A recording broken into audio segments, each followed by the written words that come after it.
schools are shut again. All construction activities have come to a grinding halt. Old vehicles are off the road. Days have turned dark and nights are even darker. Pulmonary departments of most hospitals are choking, and doctors are gasping for breath as the number of patients suffering from respiratory ailments have jumped sharply. Yes, it's November.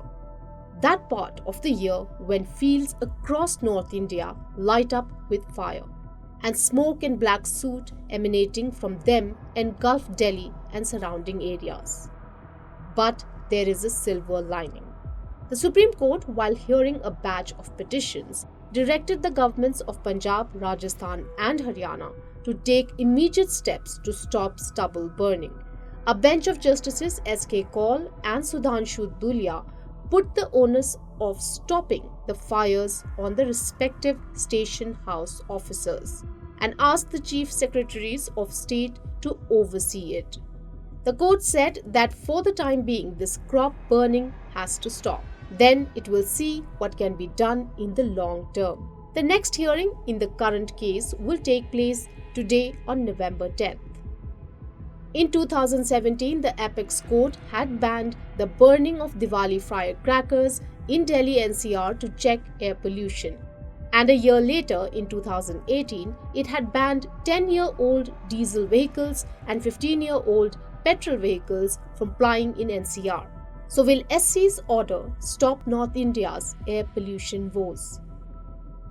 But because of this order, now the central government and the state governments have to set up council or task force and deploy machinery and alternative uses of stubble in order to reduce the pollution, and it is doable.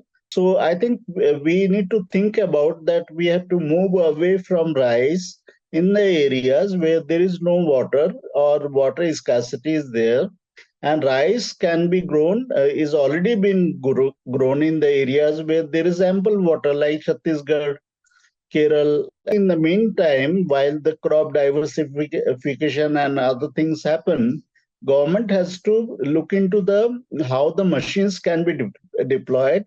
Alternative uses of straw has to be there. During the hearing of the current case, the Apex Court pointed the finger towards a particular breed of paddy which is cultivated late at this time of the year, as a third crop between the Rabi and Kharif seasons. The division bench called for a shift to other crops as a long-term measure. The division bench of the court said that paddy cultivation must be phased out to be substituted with other crops, and the central government should explore the aspect of giving minimum support price for alternative crops rather than going for paddy. Some experts blame the situation on the Punjab government's Preservation of Subsoil and Water Act of 2009. Its aim was to conserve groundwater by mandatorily delaying the transplanting of paddy to beyond June 10th, when the most severe phase of water evaporation is over. Farmers were forbidden from sowing paddy before May 10th and transplanting it before June 10th. Haryana too has a similar law, so the harvesting was pushed to October from September earlier. It leaves a very small window to prepare their fields for the next crop, so farmers resort to stubble burning as a quick fix. An analysis of the wind flow patterns also reveals that wind blows into Delhi primarily from the west during the monsoon season, but it changes direction in October and starts blowing into Delhi from the north. The temperature falls too, and a combination of atmospheric and meteorological conditions ensure that the smoke cannot disperse easily. Also, there has been criticism that more attention is given to Delhi's air pollution, overlooking the polluted air in the neighboring states. Delhi is a capital, and if we are not able to control air pollution in Delhi as the capital of India, and it happens elsewhere also, like it happened in Beijing. China has had to control in a big way the air pollution there. London also, in past that happened, California and other cities. So failure or the success comes from the capital. and other cities learn from capital. So if we have to prove with certain efforts, and it has to become a model that how the air pollution control can happen, and it will help the other cities also to find solutions.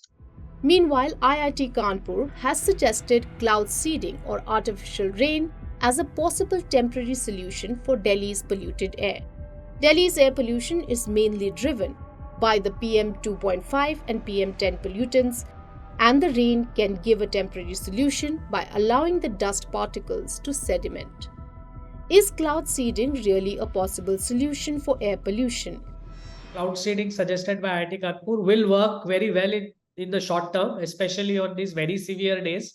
It may be not a bad thing to do because, eventually, we don't want to economic activity to suffer, and we want, so I think as a short term solution, it's good. But in the long term, I think you will need a much more systematic, coordinated, Indo-Gangetic plain wide approach to address air pollution. And you will have to chip at the sources one by one, systematically making sure that the economic case is made so that it does not happen at the cost of the farmers or at the cost of construction workers, but that you are both also economically thinking, you are both doing that transition to clean construction, to clean energy, to clean agriculture, while and that will what will give us the clean air, and that is what will solve North India's air pollution woes. Clearly, a shift away from paddy seems to be a practical solution. But for that, political will is required. The Supreme Court has given a ray of hope, and it may nudge the government to take some big steps. If you like this video, share it and subscribe to Business Standard. For more news, views and insights, log on to www.business-standard.com. Do also follow us on YouTube, Twitter, Facebook, Instagram, Telegram and LinkedIn.